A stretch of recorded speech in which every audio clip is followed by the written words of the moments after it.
Waaqamboon. Abet. Maqaan koo Saajin Bizuu Warqin jedhama. Okay. Kutaa magaalaa Noonnoo Gafarsaaraan si bilbilaa jira. Okay. Kutaa magaalaa Noonnoo. Waaqambooniin piraakii gochuudhaaf hin jira. Waaqamboon. Hello. Oi. Waaqamboon. Abet. Maqaan koo Saajin Bizuu Warqin jedhama. Okay. Kutaa magaalaa Noonnoo Gafarsaaraan si bilbilaa jira. Okay.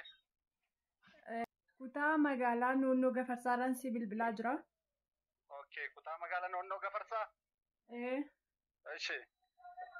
Viidiyoon ati hojjettu kan aadaa keenya wajjiniin deemu miti safuu cabsaa jedhanii namoonni baay'een riippoortii gochaa jiru.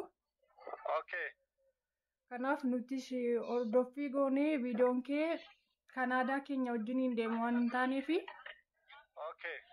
Boru ganama sa'aatii 2 walakkaatti dhuftee akka argamtuufan si bilbila. Boru ganama sa'aatii 2 walakkaatti akka argamtuufan si bilbila. Sa'aatii 2 walakkaatti. Eeyyee. Hello. Abet boru ganama sa'aatii 2 walakkaatti biiroo keenyatti akka argamtuufan si bilbila. Eessatti? Bulchiinsa magaalaatti. Ani jiraata magaalaa Shaggar miti Qashtiikoo. Bakkuma jirtuuti akka argamtu yoo hin argamtu ta'e immoo humna gara keetti erguudhaaf dirqamneerra. Abshir eerpoortii booleen jira ergaa.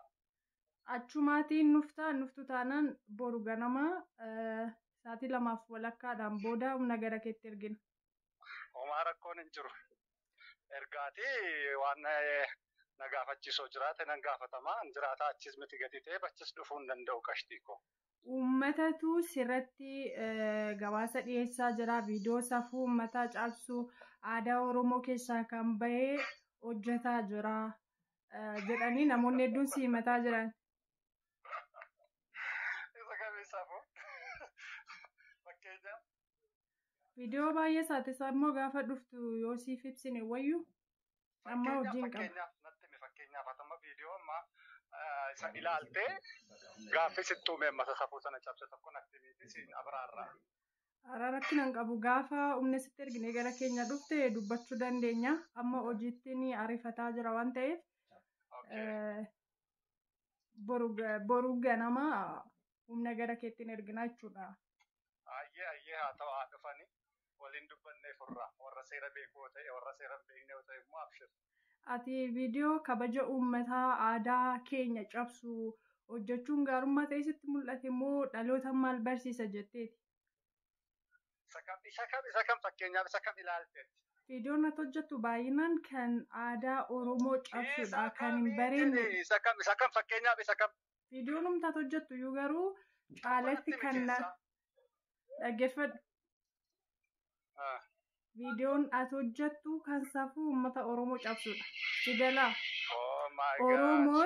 Oromoon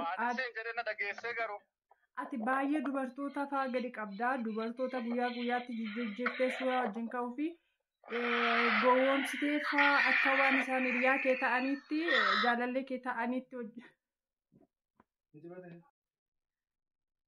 Kamillaa hojii godha. Amma bilbila isaa cufatee jira.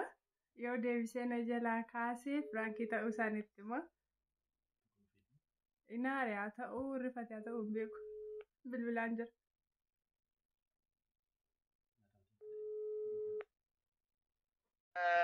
Kastamariin natti dhufe soorii bakka hojiin jiran jedhe. Ati nu kabajuudhaaf iyyuu bilbila kee cufuu hin qabdu tuftee kabajaanidha kan nuti bilbille beektaa dursinee humna gara keetti hin ergine kabajaan si bilbillee. Maanni humna gaafachuudhaan galle. Waaqamboon. Nyaatamteetta shi. Shawaramteetta nyaatamteetta firaanki taateetta. Eenyu. Dhiisi bakka dhiisi. Viidiyoocha si ergina dhiisi.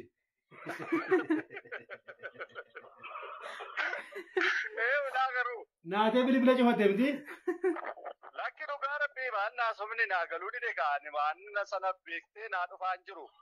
Dhiisi naatee cufatteetta ala maanni nyaawame firaanki taateetta. Ani na'u annama waan akkanaa na'u mini. Maaliif beektaa waan hundumtuu adeemsa seeraa gadi qabuu fi akkaataan inti isheellee adeemsa miti. Adeemsi ishee maaltu badame?